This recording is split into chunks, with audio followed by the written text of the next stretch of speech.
Hello everyone, this is Lori from Grammy's Keepsakes, and I'm coming to you today with a process video. I have this textured wallpaper and it's a plain ivory color. I'm going to make a book cover. I've already got the score tape on the back of it, and I used my brayer to make sure that it's adhered really well. But now what I want to do is play with color. And I have my distress ink in Vintage Photo, and I practiced with a little sample. And I think that looks kind of neat. So rather than it being this color, I'm going for this. And I wanted to take you along with the craft with me. And for this, what I did was I just rubbed my ink pad across to get some color. Pretty simple. And that's pretty just like that, but I wanted more depth. And so I got my little tool to blend it, and I'm just rubbing it in circles. My sponge is kind of used and loved, but it's got a little bit more life in it, so I don't care if there's little crumblies. But as I rub it, that ink is getting down in there and all the texture is showing. I love it. This is going to be a really pretty journal.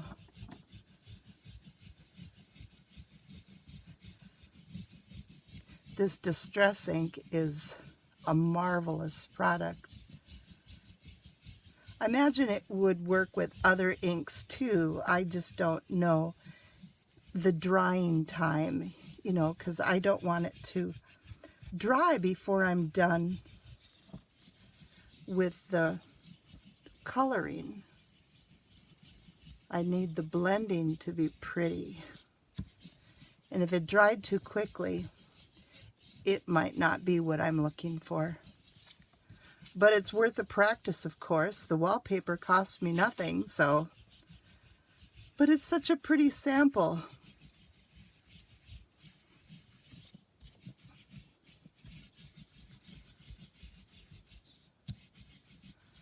What do you think? Isn't that nice?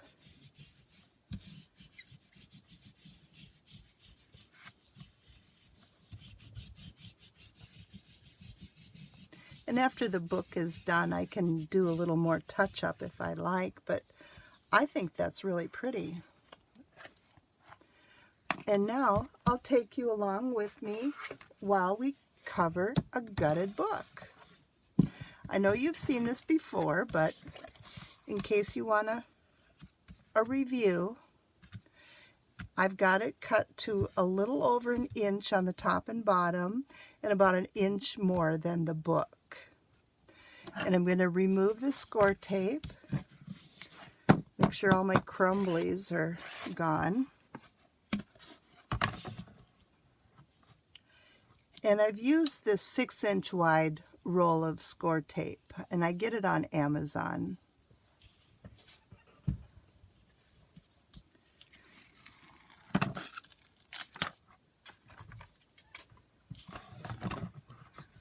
And remove this one. I like that paper backing.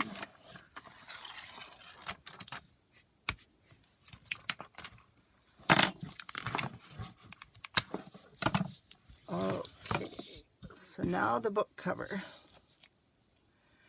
I'm going to roughly guesstimate the center, trying to eyeball it around.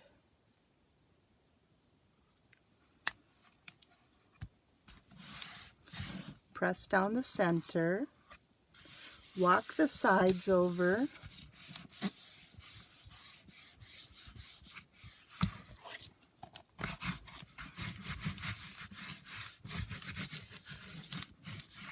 going to be so pretty. Okay, and I'm going to use a mat. And I'm using a piece of that paper backing and my corner tool that I got from colorwayarts.com. I'm going to nest that in on the corner of the book, and then I'm going to use my X-Acto knife and slice.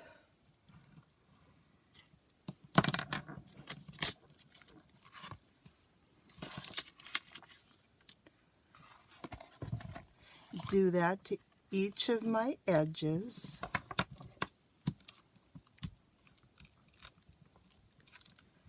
Get those corners nice and mitered. This tool really saves me. I love it. I use it a lot when I make my mini albums with the cardstock covering. And it's really important to make sure that none of your chipboard shows through, so it has a nice measurement. It's about 1/8 of an inch. A good practice is whatever the thickness of your chipboard or book cover is, that's how much you want it to overlap here.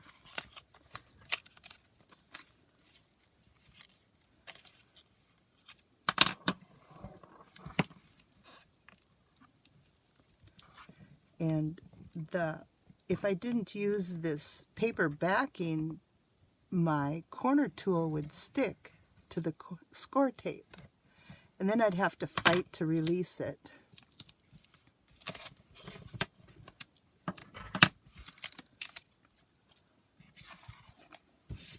Don't need the mat anymore.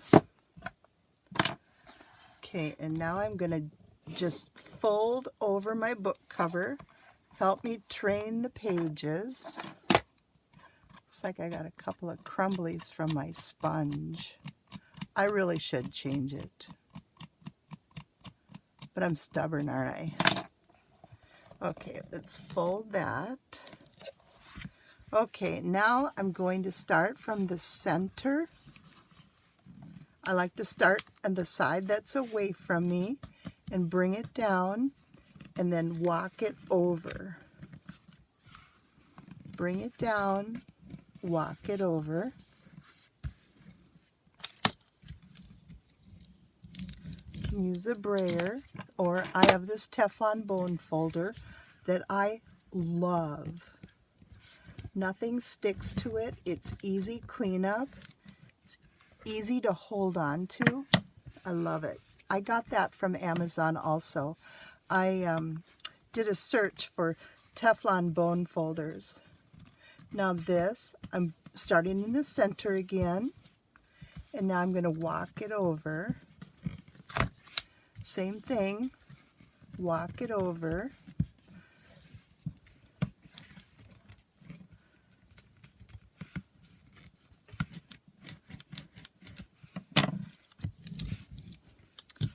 Now for those corners, I'm going to take my bone folder and just pop it over, just kind of fold it. See how it went? I'm going to do the same thing here. I hope you can see this.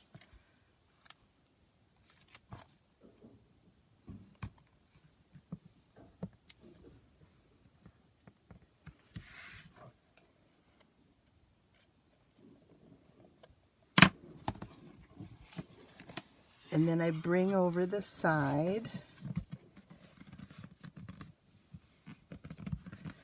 in the center and then walk it to each of the edges again.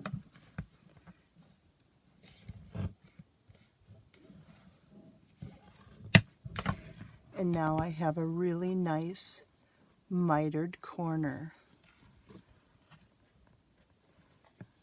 And none of my book cover shows through. And it turns out really nice.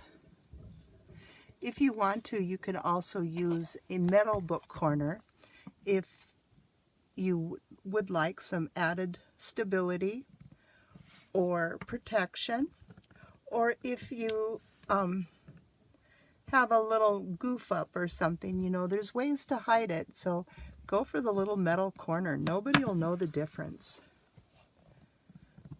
So I bent those in again, and now I'm training that paper over.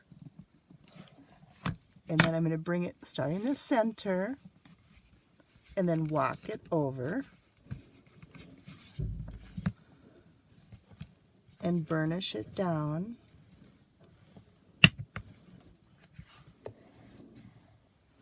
And I have a nice mitered corner again on each of those.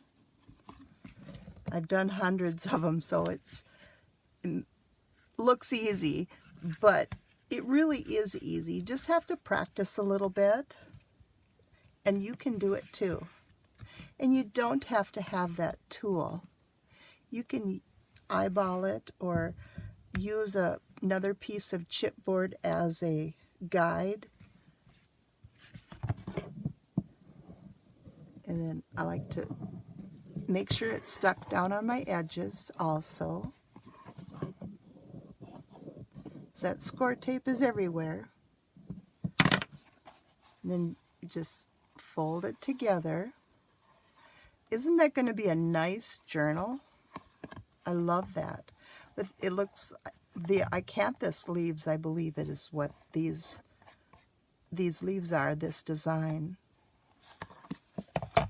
And then I'm going to gently go by the spine and the book edge too, so we get that defined look. I just gentle, I don't put extreme pressure, and I don't poke it with the edge. I'm using a beveled to make sure it's nice and burnished.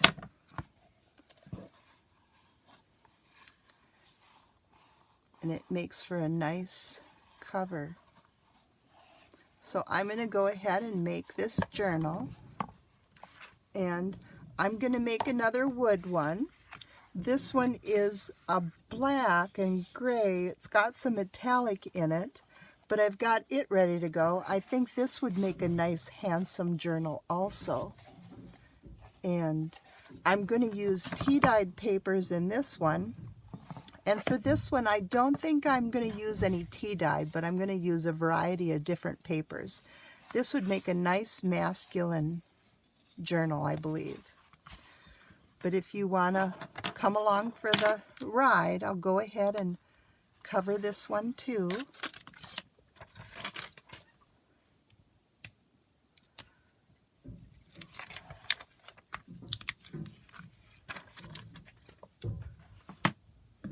Okay, and this book cover I had to do some repair work, so I used an old Tyvek postage envelope.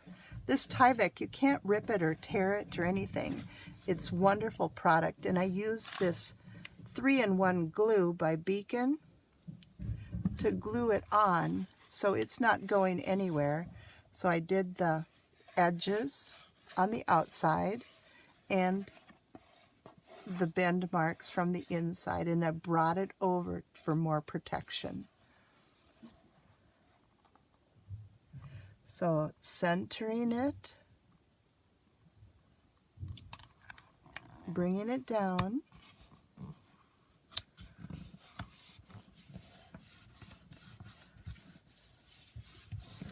it's going to be a beautiful, strong journal.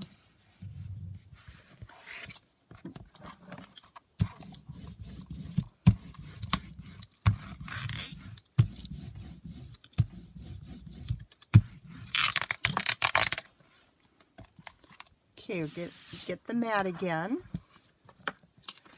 Get that paper backing. My tool.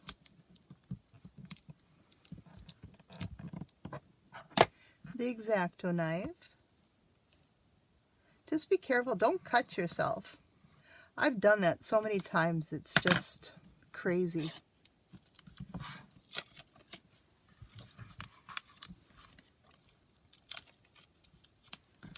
and go for another corner. And as soon as I get these journals done, I'm going to put them up in my Etsy shop. The other journals I made last week for my giveaway, and then I made a couple other journals. They're sold already, so we have to replenish the Etsy shop. And I thought these would be nice.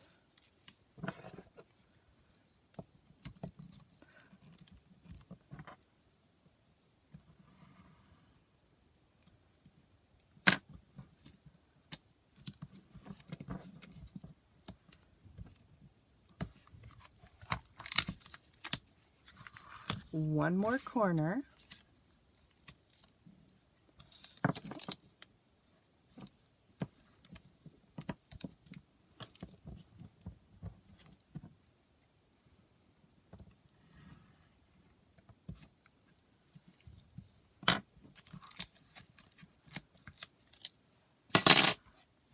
Okay, get rid of the mat. And now train the paper. One more time, train this side. Now walk it over in the center and then each of the edges.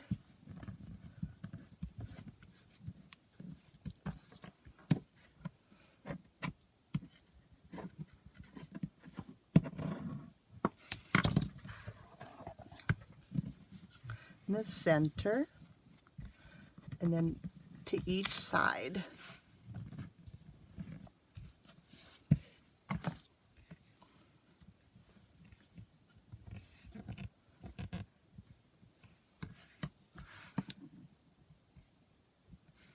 Bend over my edges. Train that paper and bring it over. Center and then to each edge.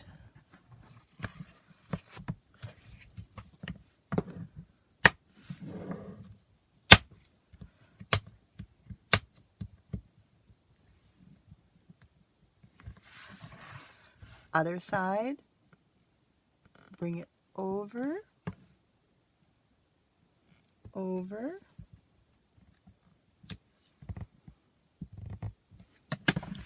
train the paper. Kind of getting repetitive, aren't I? Sorry about that.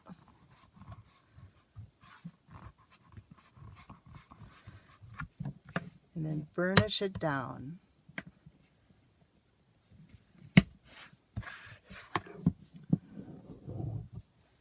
Burnishing on all sides.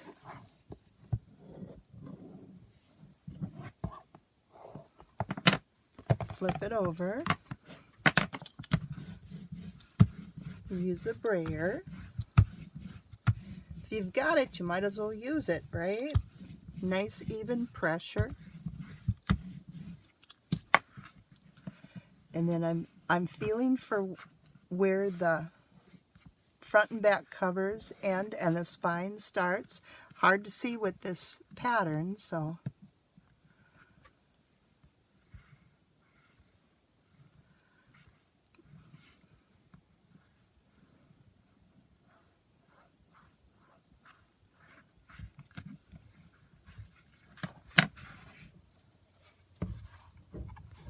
and then folding it over.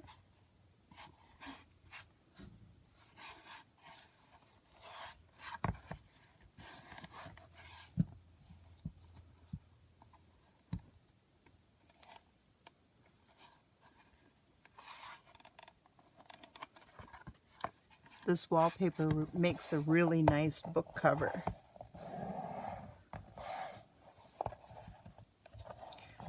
I'm just reinforcing the natural folds in the book.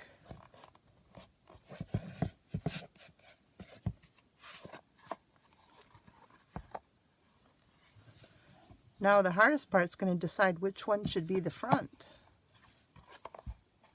This one is, I think. This will be the front. nice knot there on the spine. That's a nice touch. Okay, so here we have our two books with the colored acanthus leaves and the black wood. Thank you for watching, everybody.